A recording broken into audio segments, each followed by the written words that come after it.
اعوذ باللہ من الشیطان الرجیم بسم اللہ الرحمن الرحیم۔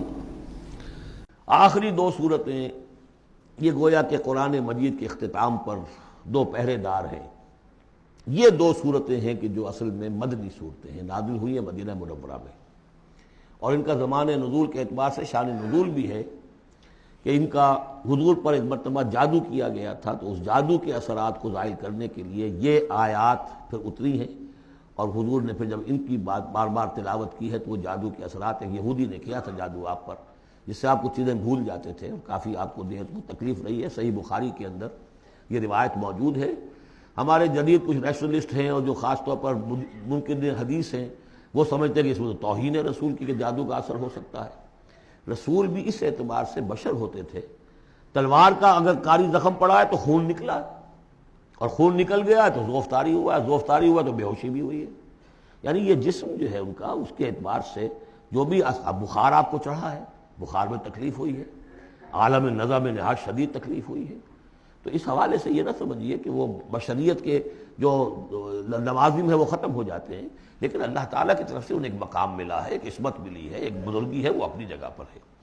تو جادو کا وہ واقعہ بالکل صحیح ہے جو ہوا ہے، لیکن اس کے لیے اب یہ دو صورتیں ہیں، اور یہاں خاص طور پر نوٹ کر لیجئے کہ یہ معوذتین، یہ ایک صورت بھی ہو سکتی تھی، لیکن قرآن حکیم میں جو عام مزاج ہے کہ صورتیں جوڑوں جوڑوں کی شکل میں ہیں، تو دو حصوں میں تقسیم کر دیا۔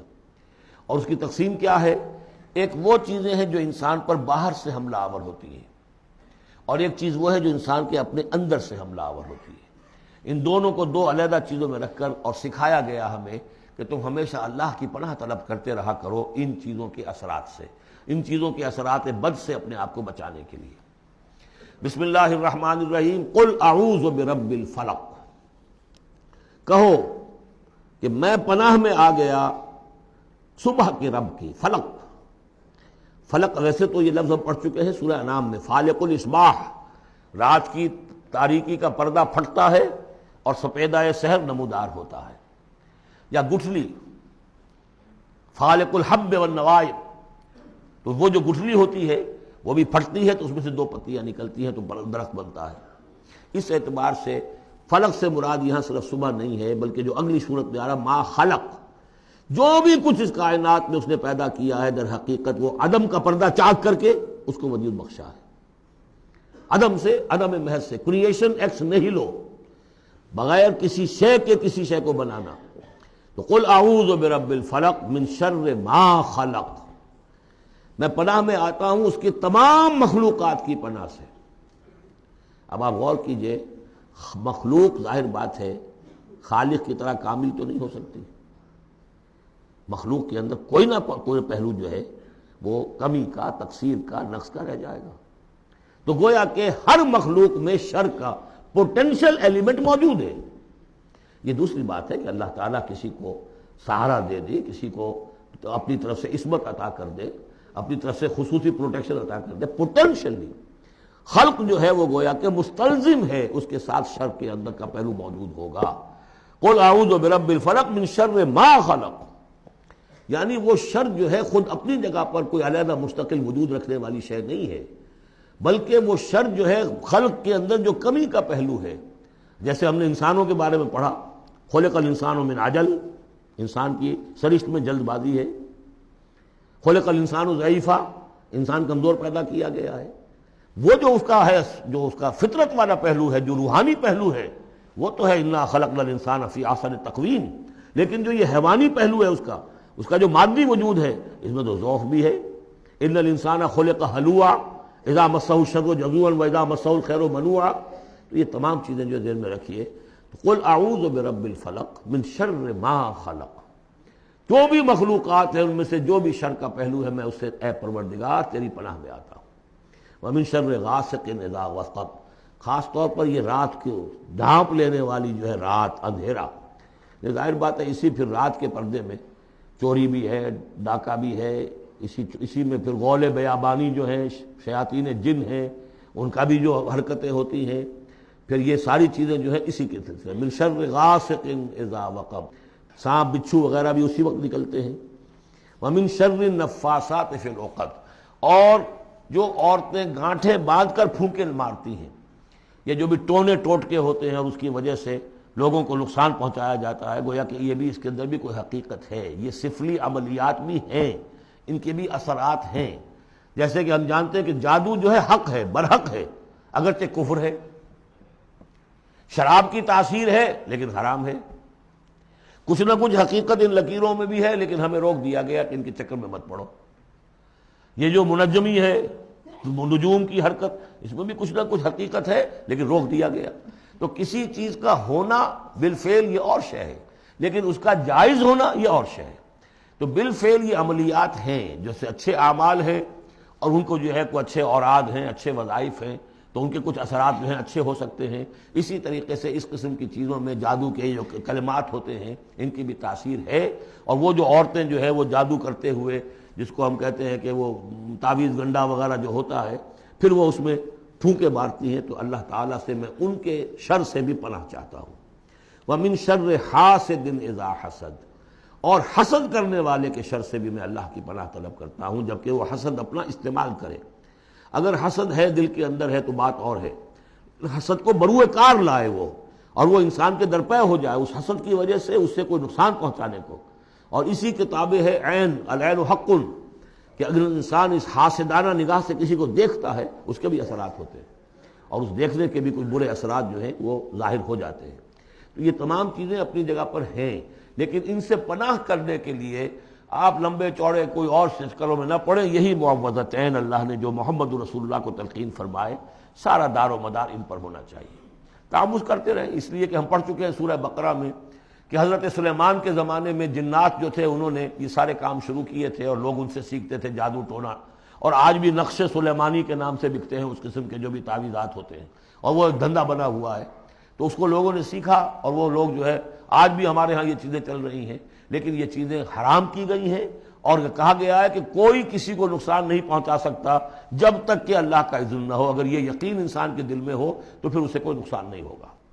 اور ویسے تو یہ ہے کہ تکلیف اللہ کی طرف سے کسی وقت آ سکتی ہے، بغیر اس کے کہ کوئی اور آپ کو پہنچائے، اللہ کی طرف سے خود بھی آ سکتی ہے۔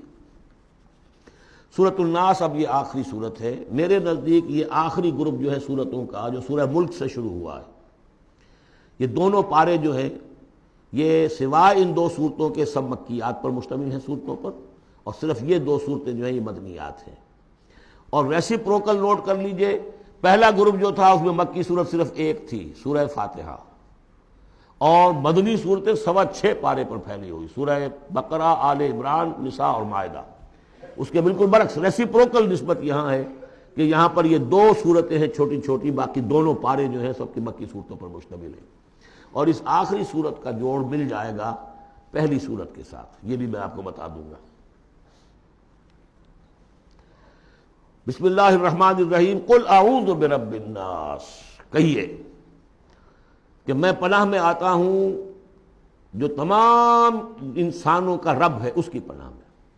ملک الناس، صرف رب ہی نہیں ہے، بادشاہ ہے، تمام انسانوں کا بادشاہ ہے۔ الہ الناس، تمام انسانوں کا معبود ہے۔ من شر الوسواس الخناس، اس وسوسہ کرنے والے خناس کی جو پیچھے چھپ جاتا ہے، الذی یوسوس فی صدور الناس، جو لوگوں کے سینوں میں وسوسہ اندازی کرتا ہے، اس کے شر سے پناہ مانگتا ہوں۔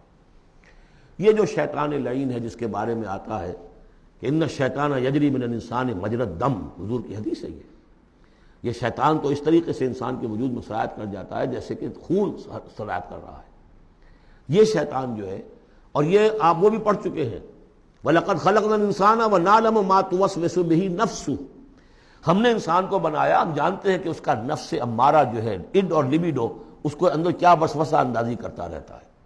تو شیطان کو بھی کوئی اور اختیار حاصل نہیں ہے، ہمارے اپنے سفلی داعیات، ہمارے جو اینیمل انسٹنکٹس ہیں، ہماری جو خواہشات ہیں، شہوات ہیں، ان کو وہ بھڑکاتا ہے، جس کے لیے حدیث میں آتا ہے کہ اس کی تھوتنی جو ہے وہ زمین جو وہ دل کے اوپر ٹکا کر پھونکے مارنی شروع کرتا ہے تاکہ وہ شہوت میں اشتعال پیدا ہو جائے اور سفلی جذبات میں اشتعال پیدا ہو جائے۔ اس کی اس کو اللہ تعالیٰ نے طاقت دی ہے۔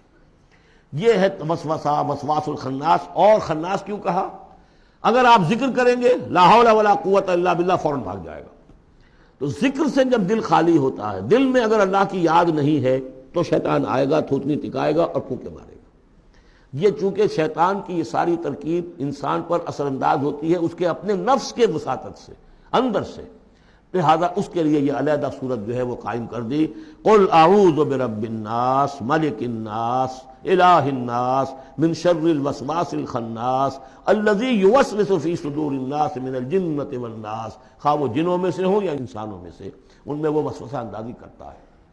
اب اس کو جوڑ لیجئے آپ پہلی صورت کے ساتھ۔ سورہ فاتحہ میں کیا ہے؟ الحمدللہ رب العالمین، قل اعوذ برب الناس، مالک یوم الدین، ملک الناس، ایاک نعبد و ایاک نستعین، الہ الناس۔ اس کے بعد کیا ہے؟ ہم آپ سے مدد چاہتے ہیں، اہدنا الصراط المستقیم، یہاں اس کے برعکس ہے، ہمیں اپنی پناہ میں لے لے، بات تو ایک ہی ہے، ہمیں سیدھی راہ کی ہدایت دے، ہمیں شیطان سے پروٹیکشن عطا کر دے، بات ایک ہی ہے، مضمون بالکل وہی سورہ فاتحہ کا۔ قل اعوذ برب الناس، الحمدللہ رب العالمین، الرحمن الرحیم، مالک یوم الدین، ملک الناس، اور معبود ہے ایاک نعبد و ایاک نستعین۔ اب ہم نے استعانت مانگی، اب استعانت، استعاذہ، یہ ایک ہی طرح کے الفاظ ہیں، مدد مانگنا، پناہ طلب کرنا، استغاثہ، استعانہ، استمداد، مدد مانگنا، استنصار، نصرت طلب کرنا، باب استفعال کے تمام الفاظ جمع کر دیجئے۔ تو عبادت، ہم عبادت کرتے ہیں تیری، ایاک نعبد، لیکن ہمیں استعانت، تیری مدد چاہیے اس کے لیے، تو معبود ہے، ہم تیری عبادت کا فیصلہ کرتے ہیں لیکن تیری مدد کے محتاج ہیں۔ اے اللہ، ہم تیری عبادت کا وعدہ کرتے ہیں لیکن تیری طرف سے ہمیں پروٹیکشن چاہیے کہ شیطان کے وسوسوں سے، وسوسہ اندازی سے ہمیں محفوظ کر دے۔ اس طریقے سے یہ سورہ مبارکہ ایک اعتبار سے مثنیٰ بن جاتی ہے سورہ فاتحہ کا، اور گویا کہ قرآن مجید کی آخری سورت اور پہلی سورت کے مابین ایک مشابہت قائم ہو جاتی ہے۔ صدق اللہ العظیم۔